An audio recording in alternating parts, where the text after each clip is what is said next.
Okay, so before we get started, I wanted to go over something that was recently written about Undead Labs, some allegations. I'm not even going to go over the allegations or any of that stuff because I don't like doing that kind of stuff.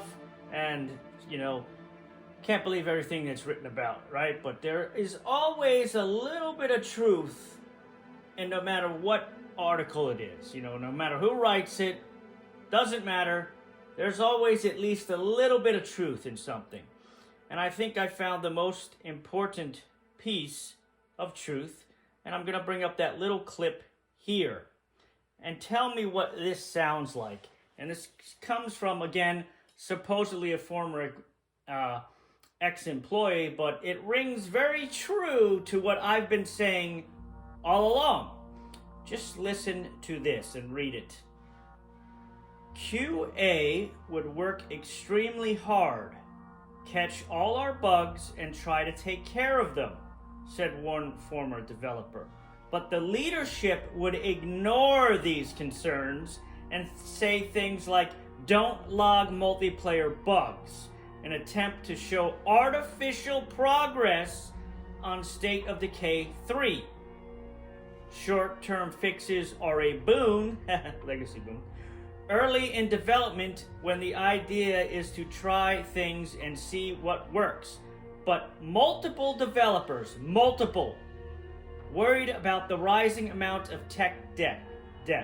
Now, tech debt, those of you don't know, is kind of the technical term, or whatever you want to call it, jargon, to say band-aid things, cutting corners, instead of truly fixing something. That's not something Undead Labs would ever do, right? No, of course not. That would come due in the future when the game went into full production. Meaning, yeah, you may do little fixes here and there, but eventually this is going to compile into a big, long list of things that's going to be almost impossible to properly repair everything. Sound familiar? And this is in State of Decay 3 they're talking about. It goes on and gets better. Milestones consisted of a pile of disjointed features that were less about making a fun video game. And more about checking off a list. Sound familiar? A bunch of disjointed features.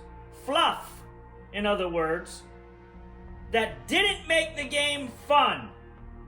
Again, sound familiar, people? And more about checking off a list, said one former developer.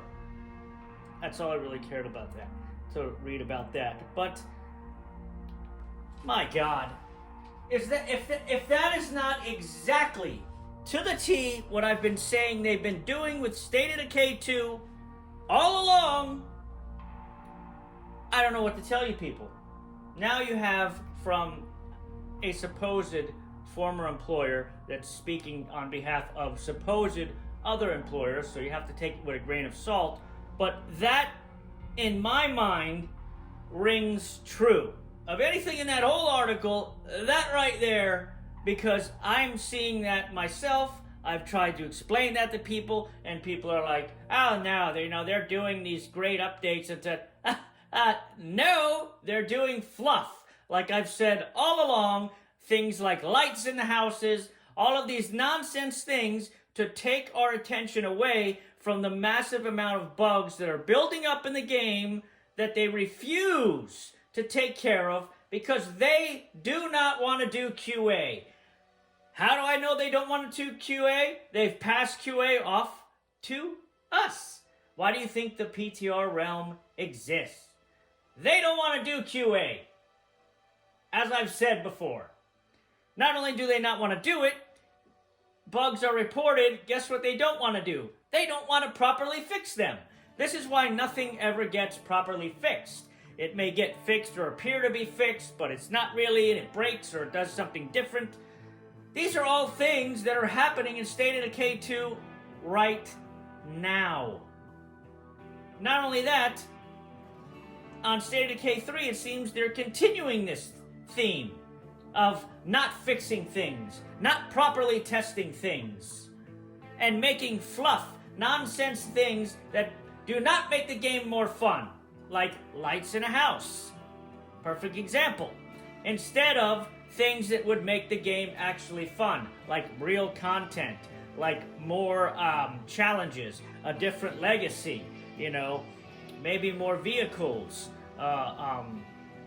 different bases, different objectives, different missions, those type of things. No, we don't get that. We get fluff. Which I've been saying forever, and I've been saying for the longest time, they are not trying to make the game more fun. They are trying to destroy the game, which I think they have successfully done at this point. And they're just adding these checklists of nonsense to make it look like they're doing things and to gloss over the problems, the real problems in the game, like the zombies, for one, for sure. So there you go. Of that article, if anything you want to think about what they said there and what I've been saying all along. Does it align exactly with what I've been saying? I would say so. I would say so. So I think a lot of you guys need to wake up out there, and this is why, never mind the rest of the article about any of that other stuff, this is why we have seen no updates on State of Decay 3, because they can't even agree internally on how the project should proceed.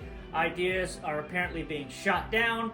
They are not fixing things. They're just having people do fluff things to add to a game that has no direction. So this State of Decay 3 is going nowhere. I'd be surprised if, honestly, it ever gets made at this point. And that's why they keep working on State of Decay 2 and adding nonsense things, because they can't make 3. They probably want to do with 3 what they did with 2, which is take 2's code and move it over to 3. That's what they did with 1. At least that's what a lot of people say, and I've read that they imported a lot of the code from State of Decay 1 to 2 to try and save time, which is, again, tech debt, an easy way to try and fix something without properly doing it, which is why they've had so many damn bugs with this thing, and they are so difficult for them to figure out. And if it's something they cannot figure out easily, they ignore it. And if it's something they can just do a simple little change in the code, and even if it doesn't properly fix it, but appear to fix it, that's what they'll do. And that's what they've been doing, in my opinion. So I feel vindicated here, because nobody else has been saying this stuff. Nobody else has been saying, oh, they're making the game more fun. No, they're not. They're not. And this is a clear indication from people that used to work there, allegedly. But it aligns with what I think, and a lot of people that watch my channel also think, and this is, I think, vindication for that, and shows that the other people that are not telling you the truth, and not being truthful with you, and just telling you bullshit, and going along with the UL, with everything they say, and just continuing to brush real problems and things under the rug, and ignore the fact that they are killing the fun in the game. They absolutely are, and they've already tried to do it with State of Decay 3. So even if they make that game, I have no confidence that that's going to be a good game. I think even if they do make it, it's going to be a rushed, buggy mess of garbage.